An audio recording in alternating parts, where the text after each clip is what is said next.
ขยะออกในท่อไอเสียเวฟใช้ลวดเจียวยากอยู่แหละแต่ก็ทำได้ครับ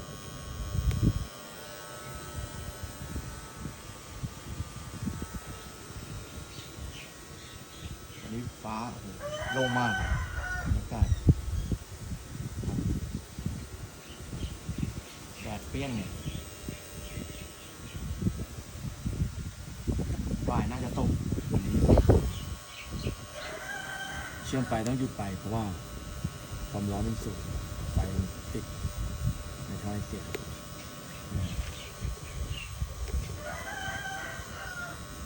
หลายคนก็ใช้วิธีแบบนี้นะครับ